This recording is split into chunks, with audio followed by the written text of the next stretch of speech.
Bonjour à tous, bienvenue sur ma chaîne. On va parler de ce qui se passe en Ukraine. Et cette nuit, hier soir, il y a eu un coup de fil entre le président Trump et le président Poutine. Et ce qu'il en est ressorti, ce serait une trêve que Poutine aura acceptée sur les infrastructures énergétiques, une trêve de 30 jours. En clair, ça veut dire pendant un mois, pas de bombardement sur les centrales électriques et autres infrastructures liées à l'énergie, le gaz, charbon. Ça semble peu, mais pour les Ukrainiens, c'est quand même un répit, parce qu'ils engageaient quasiment toute leur défense aérienne sur la protection de ces infrastructures-là. Mais évidemment, c'est loin de ce que voulait Zelensky, c'est-à-dire un gel du front, qui se comprenait bien parce qu'il vient de perdre Koursk. Et il faut bien comprendre que toutes les forces russes qui étaient engagées à Koursk peuvent maintenant être partiellement, voire totalement redéployées dans le Donbass. Et le Donbass, il est proche d'être pris, dans le sens où quand Pokrovsk tombera, ce sera quasiment la dernière forteresse ukrainienne qui s'écroulera. Et à partir de ce moment-là, les Russes, ils n'ont plus qu'à avancer. C'est tout plat, il n'y a quasiment plus de défense digne de ce nom. Et donc cette trêve de 30 jours, elle a été acceptée par Poutine parce que il ne veut pas perdre la carte Trump. Il faut savoir que depuis que Trump est au pouvoir, il y a eu des avancées majeures dans la relation diplomatique, dans les relations diplomatiques entre les Russes et les Américains. Ce qu'aimerait Poutine, c'est ce qu'il veut d'ailleurs, et ce qu'il a quasiment eu, c'est pas d'Ukraine dans l'OTAN, jamais.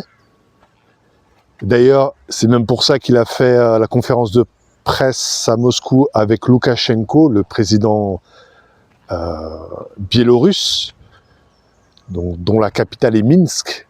Et donc, il ne veut pas de Minsk 3, il ne veut pas de troisième cessez-le-feu promis par les Occidentaux. Non, il ne veut plus ça. Ce qu'il veut, c'est que l'Ukraine s'effondre. Ce qu'il veut, c'est qu'il y ait un contingent extrêmement limité de soldats sur le sol ukrainien et que jamais, plus jamais, l'Ukraine ne puisse attaquer comme il l'a fait. Pour Poutine, on peut se demander, lui, c'est quoi son intérêt? Parce que finalement, les Américains, ils n'aiment pas les Russes. Ils ont toujours été, entre guillemets, au moins adversaires. Et là, avec Biden, c'était des ennemis. Trump, ce qu'il veut, lui, c'est essayer de rattraper ce qu'a fait Biden, c'est-à-dire rapprocher la Chine et la Russie. Et donc, en essayant de se rapprocher de la Russie, Trump, et donc le gouvernement américain, se dit, on pourra peut-être un peu défaire ce lien qui a été fait.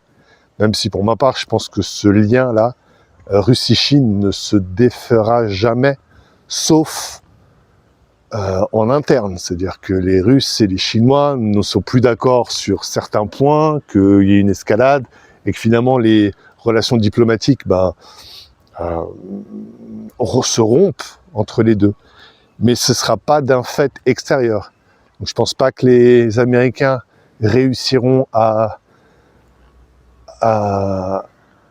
les mettre en conflit, ces deux-là. Parce qu'ils savent très bien, les deux, les Russes et les Chinois, même s'ils ne sont pas d'accord sur tout, ils savent qu'ensemble, ils font un bloc extrêmement puissant et ils contrôlent entre guillemets l'Eurasie.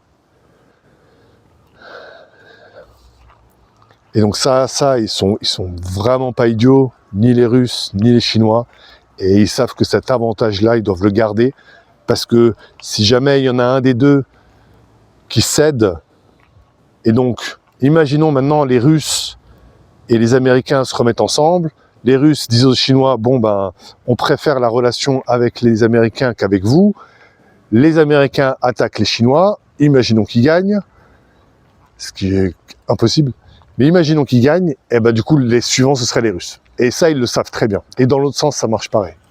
Donc les Russes ont intérêt à soutenir les Chinois et les Chinois ont tout intérêt à soutenir les Russes. Parce qu'ensemble, ils sont beaucoup plus en sécurité que chacun de son côté. Les Européens là-dedans, ils pataugent. Il y a Macron qui est à Berlin aujourd'hui, et puis il a fait une déclaration en disant en clair que ça avance, les négociations, c'est mieux.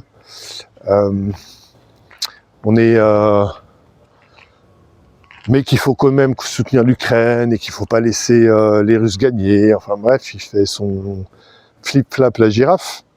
Donc un coup, il est pro va-t-en-guerre absolu et le lendemain, il est plus dans la retenue. Non, mais il ne faut pas trop faire la guerre quand même.